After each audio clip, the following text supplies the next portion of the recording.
I was watching Autopsy last night on TV, and they featured Kurt Cobain, and then Scott Weiland came on after that.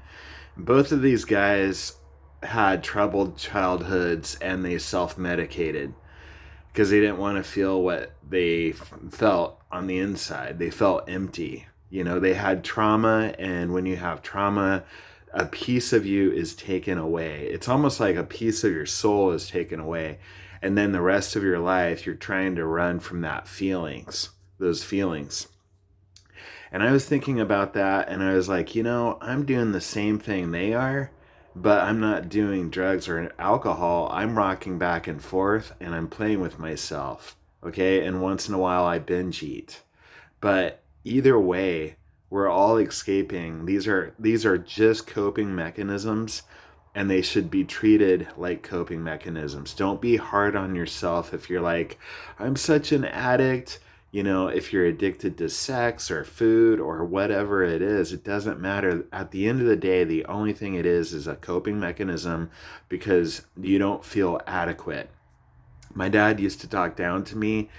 My whole childhood was like a war zone because I'd go to school and the bullies picked on me, my own friends picked on me, and the teachers picked on me. There was a couple teachers that physically assaulted me, but this was in the 80s.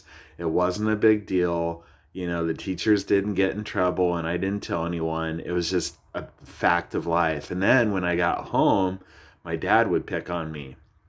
So I was just like, screw everyone. I was in fight or flight the whole time. And back then, before I discovered alcohol, my only escape was rocking and listening to music. Fortunately, my dad allowed me to listen to music in my headphones after dinner until bedtime.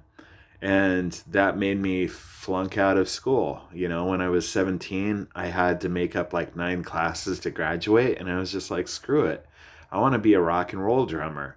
So I just dropped out of school, and then I turned to drugs and alcohol. I didn't even become a rock and roll star.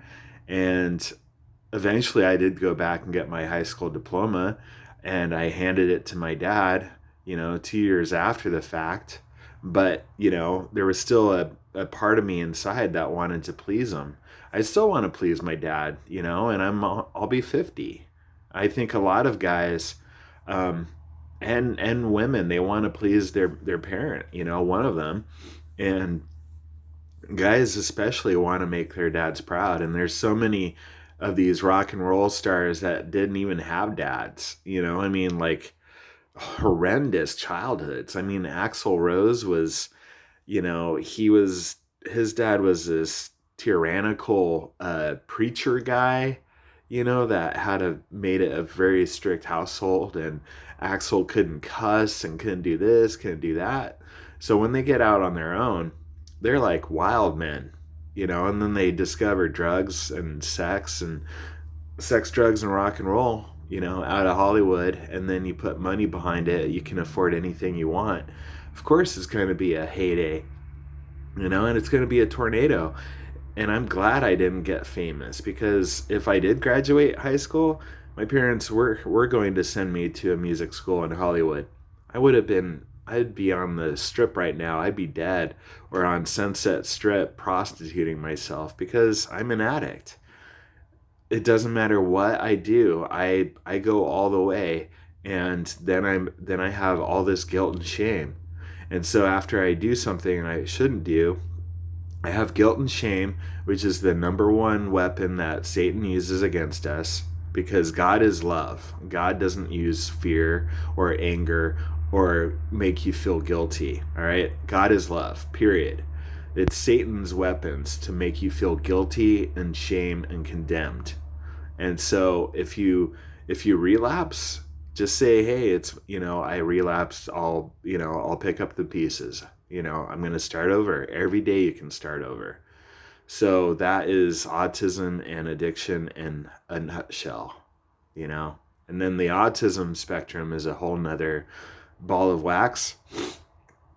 And, I know I've been different from day one. I didn't know exactly what it was until I tested for autism in 2017. And that just put all the pieces together. And I was like, wow, okay, and it kind of gave me a break, you know, trying to figure out why everyone is different than me. I was like, my friends are successful, my nephews are successful, and I was like, oh, it doesn't matter, and we all have gifts. And so my gift is sharing with you guys. We all have gifts. And those rock stars were amazing in their prime before drugs and alcohol took them down. They're extremely gifted. Kurt Cobain's only escape was music. When he was in that turbulent household with his alcoholic parents, he just turned to music. And he was hyperactive, just like I was. I was very hyper. And there's a lot of similarities. We're almost, we're a lot alike, most of us. So go easy on yourself. I love you. Hit that subscribe button. Leave a comment, you know, how you feel about this, what's going on in your life. Did you get into addictions? When did you test that you had autism, and so forth? And I'll try to respond as soon as I can. God bless.